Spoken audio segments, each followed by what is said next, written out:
Hello, my YouTube family. This is the OG Crypto Ninja coming at you with some juicy news. Before I begin, let me say I'm not a financial advisor. Anything you see or hear in this video is for educational and informational purposes only and should not be considered as financial advice. Remember to do your own research and consult with a qualified professional before making investment decisions. Okay, we're going to begin looking at the total crypto market cap that's coming in at $1.22 trillion.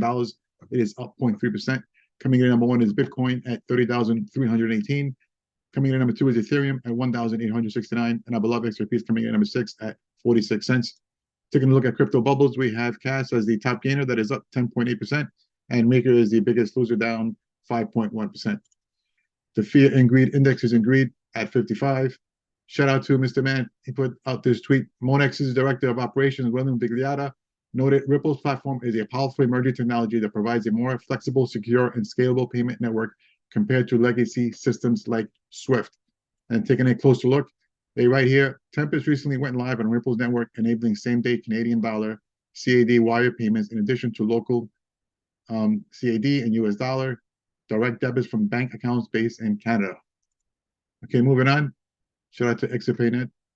They have a new partnership with We're So Sure to bring great deals on mobile phone insurance for our UK and European customers available in our app.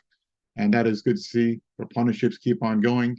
Okay, shout out to Digital Assets Daily, Ripple's Eyes, London for Crypto Growth. It says there, Susan Friedman, head of policy at Ripple, has highlighted the potential of London as a central hub for the growing digital currency ecosystem. Okay, moving on. Shout out to Peter Voss. Anthony Welfare opposed discussion of the blockchain by Ripple European Policy Director at the EU. And this is the EU event he's talking about, where Andre, he put out, happy to host an event with Ripple for colleagues from both the public and the private sector on the blockchain and sustainability in the EU. And that is the event that he was referring to. Okay, shout out to Gold Telegraph, breaking news. China added to its gold reserves for an 8th consecutive month, stockpiling. And it's not just China. All the central banks, all the big banks, for whatever reason, and I don't think it's a coincidence, they are all stockpiling gold. And in my opinion, this is going to be the bank's move, and we're going to be all the countries going to be backing their currency to gold, but there's going to be one bridge asset to bridge them all together, and I believe that's going to be XRP, in my humble opinion. Okay, moving on. Subjective views. Put this thing out. Listen to Luan Lim, CEO of HSBC Hong Kong, regarding virtual assets and CBDCs. Let me play the video. So Hong Kong is again at the forefront in areas like asset tokenization, digital currency, the internationalization of the renminbi. Tokenization, it has the potential to open a new chapter in financial services, making it faster, cheaper, more accessible to more people. So it's great to see HKMA leading the way earlier this year with its tokenized green bonds, and we're proud to be an arranger of the first ever issuance by a government globally. When it comes to currencies, we remain deeply engaged in the ongoing, debate over virtual assets, and we do support the government's outreach to virtual asset service providers. But in the long term, we believe it will be central bank digital currencies or CBDCs that will trigger the real revolution. They offer the flexibility and speed of virtual assets, but with added security and diminished KYC risks. China has thought longer and harder than almost any other country that I know about how CBDCs are going to work. And that's likely to translate into a formidable first mover advantage when it does go international. Now, thanks to the hard work of Eddie and the HKMA, Hong Kong is already at the cutting edge of CBDC internationalization. At HSBC, we're proud to have been taken part in a pilot last year by the Bank for International Settlements involving the HKMA, the PBOC, the central banks of Thailand and the UAE. So I think this is an area that we really need to watch closely and will bring significant change to how our financial sectors work. And lastly, the internationalization of renminbi. It will take time. The use of renminbi in global trade finance remains low, but it has shown steady increases. In March this year, the renminbi was the most widely used currency for cross-border transactions in China for the first time ever. So for those of you who think that the world would benefit from a greater choice when it comes to settlement and reserve currencies, if you want to be in the ground floor, you need to be in Hong Kong. Around 75% of all offshore renminbi payments are processed here. This city is the focus of the PBOC's drive to use digital renminbi to make cross-border trade more efficient. And initiatives like the recently launched dual counter in Hong Kong are opening the door for even more renminbi denominated products to be traded here. Yep, and I believe she said here, we believe that it will be CBDC that will trigger the real financial revolution. And I 100% agree with that, because the entire world globally is shifting to CBDCs, whether we like it or not. Okay, moving on. Shout out to the Meta lawman who put this thing out. He said, SEC versus Coinbase case number 1, BlackRock filed an application for a BTC spot ETF, naming Coinbase as the custodian. Number 2, Larry Fink says he wants to democratize crypto. Question, will BlackRock file an amicus brief in support of Coinbase's motion to dismiss the SEC case? And here we have Ethereum Maximus who responded to that, and he wrote, we all know Fink has a direct line to Gensler. one has to believe they may have spoken. I honestly wouldn't be surprised to see the SEC drop the case against Coinbase. It's unwinnable, and the SEC knows it, but keeps Binance case alive to save face and pivot. And Metal Lawman responded and said, interesting. And you know what? This theory right here, I do believe is 100% in the realm of possibility. Okay, moving on.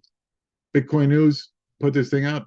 This is just the stance of BlackRock from 2017 and how it looks like today. In 2017, he said Bitcoin is the index of money laundering. And this week on Fox Business, it was Larry Fink again. And he said this time, Bitcoin could revolutionize finance. It was like a 180-degree turn. Okay, moving on to Bitcoin News. They put out KRAKEN founder Jesse Powell under investigation. It says here the FBI searched the home of the crypto exchange founder. Federal agents were investigating Jesse Powell, the founder of crypto exchange KRAKEN, over claims that he hacked and cyberstalked a nonprofit arts group. Okay, moving on. Shout out to James Rule. Just want to make it aware that his YouTube channel is still shut down, I guess, because he put this thing out, a video while my YouTube channel is down. So let's help James Rule XRP get his channel back. If we can tweet, send messages to YouTube support and put it on Twitter and help this man get his channel back. Okay, moving on. Shout out to XRPP. I love his humor. He put this thing out. I'm really flattered by this new Ripple ad. I'm just a little confused. We have XRPP in our community, do you? And I just love his work. Very funny. Okay, shout out to Kenny. Speaking of funny, this is a tweet that he put out. Judge Torres, XRP is not a security. And then there's a video of how XRP holders are at the car dealerships. I'm assuming this is after the lawsuit is over and we have won. This is how it's going to be for XRP holders. Come, hey. I don't have time. Hey, where boss? Boss, where? Go buy coffee. You work here? Yes, I'm the owner. You own this? Yes, I do. What is most expensive? What is your budget? Small budget I have, but not too much. What you have? The most expensive SF90. This? Yes, How much? 2.2 million dirham. Dirham? Yes, dirham. I need more. I need More? expensive, brother. I don't need this. Is what? My driver will drive this? Show me one expensive car. Everything's for sale, brother. What, everything, no problem. But hey, Everything, Captain, brother. you work here? Go take coffee. What is this? Audi R8. Give me this. And this one also? Yeah, okay, what else? Give me that Mercedes, okay? This Rolls Royce. And give me one Red Bull also. No problem. You have Red Bull? Red Bull for free. No, take money. No problem. Give the change.